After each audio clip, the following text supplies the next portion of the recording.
ไม่สูงพี่น้องใต้แผ่นดินยาวค่ะมาพบเงียกันแทงวันหนึ่งแนวน้องมาได้วัน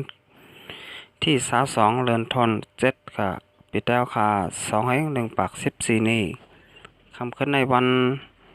พุธแนวน้องข่าวยาม10:11 นาทีค่ะน้ำเมืองสึงไทยแนวน้องมาพบเงียกันดังขาวใจหนุ่มแนวน้องออกค่ะวันมันในก็ขาวใจหนุ่มแต่มี4หัวข้อข่าวมาอ่านเน้พี่น้องผู้ปัญหาเขาค่ะ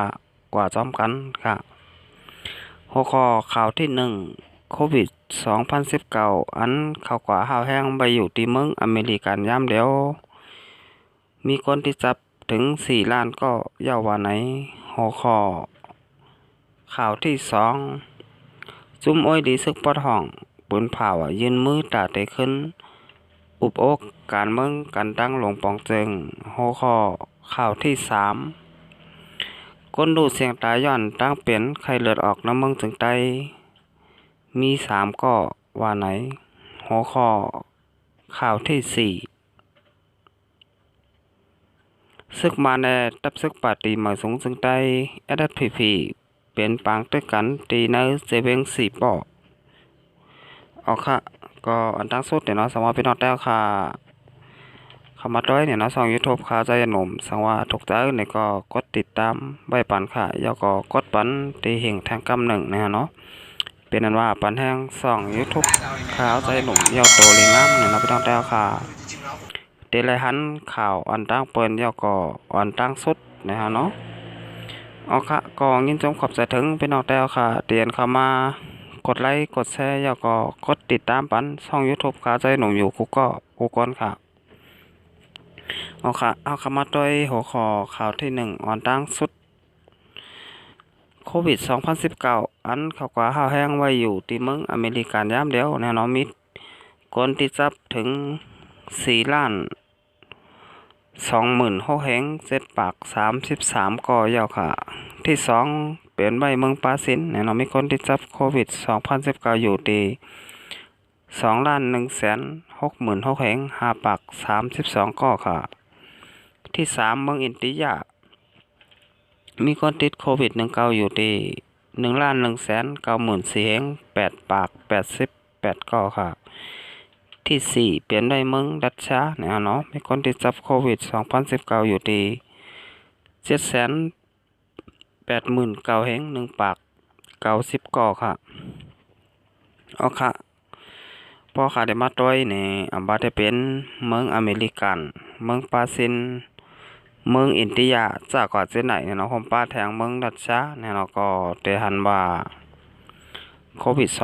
2019ตึกหาวแห้งไว้อยู่เต้ๆว่าค่ะเอาค่ะเฮาเข้ามาต้อยห่มก้นที่จับตั้งเป็นโควิด2019ตั้งเสียงทั้งหมดในกำพาในโลกไหนเนี่ยเนาะมีอยู่15 ล้าน107,000แหง9 ปาก48ก่อค่ะแล้วก็มีคนไหลลูกตายกว่าย้อนโควิดลงในเนี่ยเนาะ619,000แหง8 ปาก17ก่อค่ะเอาค่ะอันนี้ก็โควิด2019นี่ก็อำง่ายเนี่ยเนาะเข้ามาลูกดีเมืองเขเนี่ยเนาะแล้วก็มาเลยถึงเมืองจึงไทยเข้าเมื่อกว่าดีนะเมืองจึงแต้วขาแทงเนาะแล้วก็กว่าไว้ถึงเมืองอเมริกันนะเนาะท่านต่อถึงยามเดียวมีคนที่จับโควิด2019ตั้งนำแล้วก็ตั้งหลายเนี่ยเนาะ15 ล้านก็มีคนไหลลูกตายกว่า600,000ปลายค่ะเอาค่ะตอนหลังเมืองถึงไทยนี่ก็มันมาได้ไปไล่หายปัก%เนี่ยเนาะแต่มีคนเป็นอยู่5-6ก่อในก้อยคนเป็นนั่นกว่านอกเมืองมาเนี่ยเนาะลูกนอกเมืองเสมาค่ะจะว่าเป็นในเมืองถึงไทยเนี่ยเนาะในเมืองถึงไทยแต่ก็เตียนเลยว่าลดยอมลงกว่าตั้งนำยาวนะเนาะปอห้าวแห้งยาวค่ะเมืองถึงไทยเกาหลีเมืองโฮมตุ่มเมืองมันเนี่ยก็มีคนเปลี่ยนอยู่ออดเนี่ยเนาะก้อยปอห้าวแห้งกะเหอเนี่ยเนาะเอาค่ะสืบเสร็จแล้วคำมาต้อยหัวข้อข่าวที่2ค่ะซึกอ้อยลีปอดห้องปืนเผายืนมือตาเตะขึ้นอุบโอกาสเมืองกันตั้งลงปองจึงเมื่อวันที่21เดือนธันวาคม2/20ค่ะเดือน8มา2 คำปีใต้2/1 ปาก14นี่ซุ่มอ้อยหลีซึกปอดห้อง3 จุ่มอันเป็นตับ ซึกปลดปล่อยเจ้าสัตว์ตาง TNLA ดับซึกโกกัง MNDAA และดับซึกละแข่ง AA ร่วมกันออกฤทธิ์ปืนเผายืนมือตาเตขึ้นอุบโอการเมืองการตั้งลงปองจึงว่าไหนนาฬิกปืนเผานั่นป้าไว้ว่าปังอบโอการเมืองนักเกกังศูนย์กลางลองงำเย็นลองถูกหมอปอความและเจอสัตว์ NRPC ลงปองจึงแหล่จุ้มอ้อยหลีซึกปอดห้อง3จุ้มอันใดกึดยังไว้นั่นอยู่ตีจุ้มอ้อยหลีซึกปอดห้อง3จุ้มเคยขึ้นอุบโอกันกว่าไว้ว่าไหนลองอันลงปองจึงปืนเผาซึกหลักแข่งเป็นจุ้มก่อการให้เสียเอาการซึก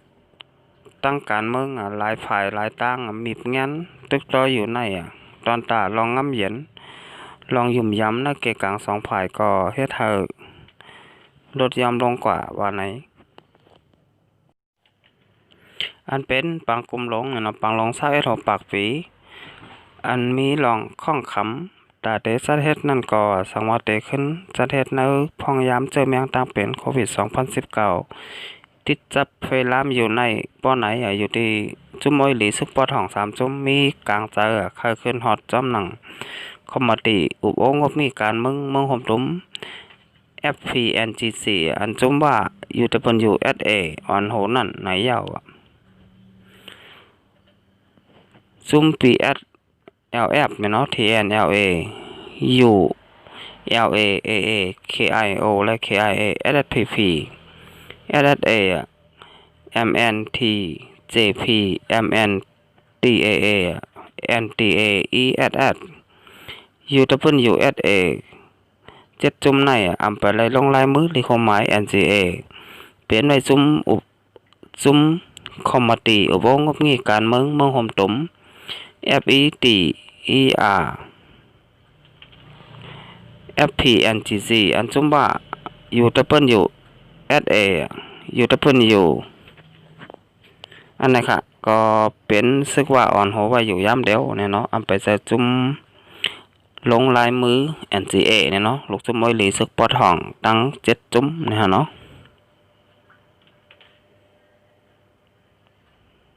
เอาค่ะย้อนนันใดอยู่ที่ภูมิพลพรเนี่ยเนาะเอาค่ะเวลามาโดยทางหัวข้อข่าวที่3ค่ะคนดูเสียงตายย้อนตั้งเป็นไข้เลือดออกน้ำเมืองถึงไตมี3ก่อยาวว่าไหนในปี2020ไหนเลยเสนั่นเชื่อยังตั้งเป็นโควิด2019ไฟลามเสียเฮ็ดให้คนดูเสียงตายย้อนตั้งเป็นโควิด2019นำหอแสนตกลมผ้ายาวถึงมาข้าวคือข้าวฝนใกล้มียุงคบปลาแหล่เฮ็ดให้ติดจับตั้งเป็นไข้เลือดออกเสียคนดูเสียงตายย้อนตั้งเป็นไข้เลือดออกน้ำเมืองไตปลดออกมีกว่า3ก็ย่าวันไหนเมื่อในวันที่22เดือนธันวาคม72ค่ะเดือน8มื้อ3ค่ำปีใต้2/1ปาก14นี่สื่อข่าวอิงเอาข้อมูลผ่ายป้ายอยู่หลีเมืองใต้ปลดออกเสออกข่าวไว้ว่าในปี2020ในคนที่ทราบต้องเป็นไข้เลือดออกในเมืองใต้ปลดออกมีอยู่1ปาก40ก็ปลายเสคนดูเสียงตายมี3ก็นั่นเป็นคนอายุ15ปีขึ้นหรือไหนยาวมอยาดอกเตอร์ปาโจติดเนี่ยน้องผมมีพลพรผ่ายป้ายอยู่หลีเมืองใต้ปลดออกลาดว่ามีคนรู้เสียงตายย้อนตั้งเป็นไข้เลือดออก3ก้อทั้ง3ก้อเป็นคนสาติตาขี้เล็กเมื่ออ่อนตั้งในทางว่าลูกอ่อนเตเป็นนำไหนเมื่อเหลียวซ้ำเป็นคนอายุใหญ่อันที่ซับตั้งเป็นไข้เลือดออกน้ำบ้านไหนคนรู้เสียงตายย้อนตั้งเป็นไข้เลือดออกในเป็นสังฆาสาวอายุ40ปีและอายุ44ปีห่ม2ป้าตีแก้วเหมือนเจ้าป่าหักวานเมืองโกไล่หล่อนกว่าย้อนที่จับตั้งเป็นไข้เลือดออกในเหลือนทน6 2/3ป่นมานั่นบ้านไหนถึงมาในวันที่10เหลือนทน7เหลือน8รอง6ค่ำปีใต้2/1ปาก14นี่ลูกอ่อนอายุ17ปีเนี่ยเราอยู่วันรุ่นแก้งนอกจากเบี้ยงตาขี้เล็กได้ลู่เสียงตายกว่าย้อนที่ซับตั้งเป็นไข้เลือดออกในเย้าว่าไหนย้อนนั้นใดอยู่ที่ภูมิพลพรไผ่หมอยาเขาก็ไล่ลงปืนตีเสียเย้าเฮ็ดเริ่มไล่ มดสาวนะซิมปันยาขายยุงเสียยาวปันตั้ง6คนมึงเกี่ยวเลยล็อกไล่ตาแกดเคให้กลางตั้งเป็นไข้เลือดออกป้าว่าไหนจำหนังห้องการผ่ายป้ายอยู่หลีผ่ายเรียนแห้งเมืองห่มตุ่มออกขอบปุ่นผ่าไว้เมื่อวันที่16 เดือนธันวาคม72แห่ง20 เดือน8 ลอง13คำปีใต้2แห่ง1 ปาก 14นี่จะเมื่อ6 ปี2แห่ง20ต่อถึงวันที่27 เดือนธันวาคม72แห่ง20ก็มีคนที่จับตั้งเป็นไข้เลือดออกในเมืองไต้ปัจจานมีอยู่55ก่อเมืองไต้ปอดออกมีอยู่33ก่อและเมืองไต้ปอดออกเมืองไต้ปอดห้องมี33เกาะเนี่ยเนาะและเมืองไต้ปอดออกมี47เกาะว่าไหนเอาค่ะไข้เลือดออกในก็เดี๋ยวอะไรว่าเป็นยอกกะตั้งเป็นเนี่ยเนาะอันห้าวแห้งเลยให้เธอบ่มีคนเมืองเนี่ยเนาะในกำผ่าในโลกในเนี่ยก็เลยลูกเลยตายก็ย้อนมันก็มีตั้งนำเหมือนกันฮะอำมาได้เป็นเมืองห่มตุ้มและเมืองสันดอยจึงแต้วค่ะก็มีในเมืองถึงไทยก็มีกูปีเหมือนกันค่ะเฮาคาไปเฮ็ดจังหื้อเนี่ยนะครับพอหลอดเพไข้เลือดออกในเนี่ยเนาะก็มีโดนไล่จอยกันฮะก็ฮู้หนึ่งอันหนึ่งก็หันหนึ่งเมียวเนี่ยเนาะก็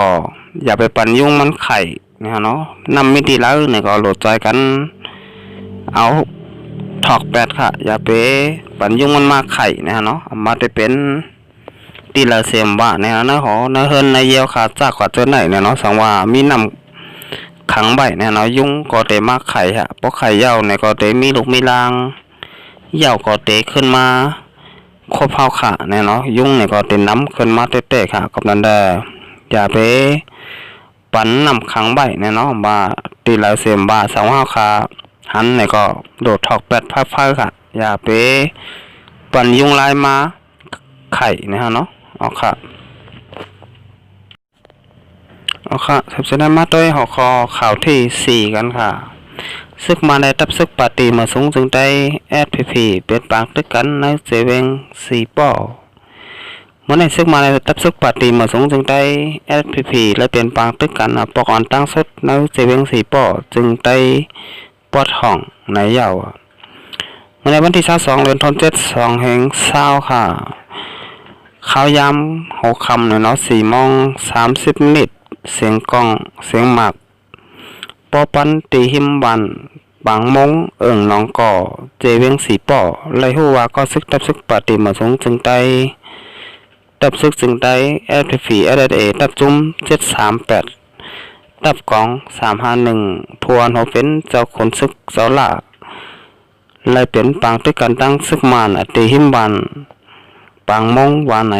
ตั้ง2ภัยเลยเป็นปางตึกกันหึงหมอกครึ่งจะมองเสตาถึงข้ายำหามองในปางตึกจังเย็นในเย้าเกี่ยวเลยลองลูกตายมาเจ็บต้อง2ภัยแต่อำไรหูจำมาไหน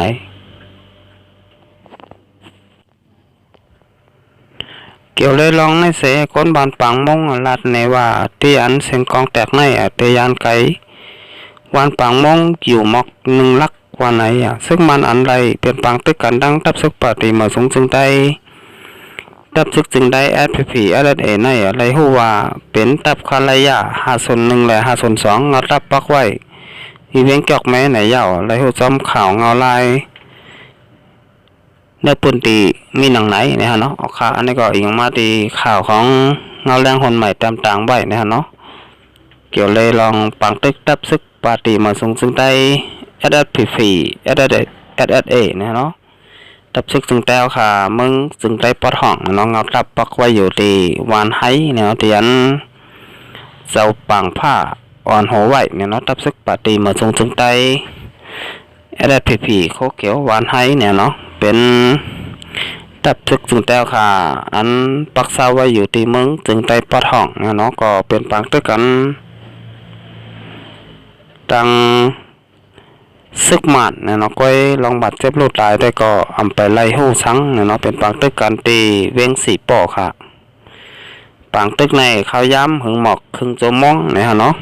ก็ลองบัดเจ็บลูกตายซึกตั้ง2ฝ่ายอำไปไล่หู้จ๊อบเนี่ยเนาะเอาค่ะที่หลายหันว่าปางตึกเนี่ยน้ำมึงสนับจึงแต่ค่ะอำถัดอำใบค่ะมีอยู่กูมือยาวก็กูวัน ว่าข้าวแห้งหรือว่าข้าวผลหรือว่าข้าวกัดเนี่ยเนาะบางตึกในเย็นได้เสร็จปอกค่ะตึกสมบาผู้ต่างโตกูมึงเนี่ยเนาะเลยออกลิปืนเผาตึกซนเฮาซึกมันก็ลือบางตึกไว้โจข้าวเนี่ยเนาะพองยามโควิด2019ตึกเพลามอยู่ไว้เนี่ยเนาะก้อยซึกมันเนี่ยก็เปิดหน้าซึกเนี่ยเนาะจูทุ่มยิบกองกลางเจ้าเคอเนี่ยเนาะจุ่มหนึ่งย่อก็จุ่มหนึ่งก็เขาคาดแลนว่ามาจะเป็นรับซึกปฏิมาส่งซึ่งใต้แอดพีวานให้เนี่ยเนาะรับซึกจึงใต้อาเซียแดดเกาหลีเนี่ยเนาะรับซึกพี่น้องค้าง KIA มาจะเป็นซึกลอยตะอ้าง TNLA พี่น้องรับซึกย่างเขาเนี่ยเนาะ KNU และพี่น้องดักแข่งเขาเนี่ยเนาะอันนี้ก็ซึกมันเขาเป็นปางตึกอยู่เคยเยอะๆเนี่ยเนาะฮันโดถึงพองยามมือเลี้ยวเนี่ยก็ปางตึกน้ำมึงสันดาจึงแต้วขาในไปรถย่ำลงกว่าไหลเนี่ยเนาะอันนี้ก็เขาขาโดไล่จอยกันเนี่ยเนาะพี่น้องเจ้าขมุงสันดาจึงแต้วขาไหลพี่น้องก็เจ้าเคอเนี่ยเนาะนึงก็หูหนึ่งอันนึงก็หันหนึ่งเมียวค่ะปีหูหนึ่งน้องหูสองเนี่ยเนาะใจกันเฮ็ดกูละลายกูปลายเนี่ยเนาะสองเขาขาพร้อมหอมกันในวันหนึ่งมาเขาขาเตะจางเป้ผูกแขนก่อนเลยค่ะอ่อนกันตึกดอรูปล้ำผูกแขนเนี่ยนะออกกว่าน้ำมึงสันดอยจึงแต้วค่ะก็จางเป็นได้ค่ะสองเขาค่ะพี่น้องเจ้ากำมึงสันดอยจึงใต้แหละพี่น้องกูเจ้าเคอเนี่ยเนาะโดไล่พร้อมหอมกันย่อก็โดไล่จอยแถมกันค่ะอย่าบ่นว่ามึงเก่ามึงมือเนี่ยเนาะสวัสดิ์ขาวนจังนั้นเนี่ยก็ลองพร้อมหอมเนี่ยก็เตะขึ้นมาไรเนี่ยเนาะเขาค่ะเนี่ยก็เตะรูปล้ำผูกแขนให้ออกก่อนนะมึงสันดอยถึงแต้วคาไหลเนี่ยเนาะสังแขนบ้านเก่ามึงมันอยู่เมื่อหนังเมื่อก่อนปนมาหันต่อถึงย้ำเดียวเนี่ยเนาะบนบ้านนาตีเก่านาตีมือเมืองเก่าเมืองมือเนี่ยเนาะที่แต่มันก็อยู่ในเมืองหอมตุ้มตั้งเสียงตั้งหมดเหมือนกันค่ะอยู่ไว้แต่อาณาอจากของซึกมันก้อยเนี่ยเนาะไปมีพี่น้องเจ้าเคยเลยอยู่ทางห่างรถแล้วเสียหมูเสียจุ้มเนี่ยนะวันเมื่อไหร่เนี่ยฮะเนาะอ๋อครับอ๋อค่ะข้าจะหนุ่มบ่นว่าวันเมื่อไหร่เนี่ยเนาะถึงข้ายามยาวเนี่ยเนาะแต่พี่น้องเจ้าขมุสนาจึงแต่เอาขาอะไรพี่น้องก็เจ้าเคยเนี่ยโดดอะไรมาพร้อมหอมกันเนี่ยเนาะเอากันเจ้าจัดวันเมืองเป็นใหญ่เนี่ยเนาะย่อก็เลื่อนไปลองกันปุ่นส่วนโตนั่นเสเนี่ยเนาะขามาพร้อมหอมกันเสร็จแล้วต่อสู้กับจอมกันค่ะเอาค่ะสองวันเป็นแล้วค่ะเข้ามาได้ช่อง YouTube ค่ะใจหนุ่มเนาะสองว่าถูกใจเนี่ยก็กดติดตามไปค่ะแล้วก็กดปันตีหิ่งทางกำหนึ่งเนี่ยเนาะเป็นว่าปันแห้งช่อง YouTube ค่ะใจหนุ่มเย้าโตหลีงามเนี่ยเนาะเอาค่ะตระหนักคำพูดในค่ะใจหนุ่มเนี่ยก็แต่ย้อนขึ้นลือไว้ก่อนค่ะต้องการมาพบมายากันแทงวันนาค่ะมาส่งค่ะ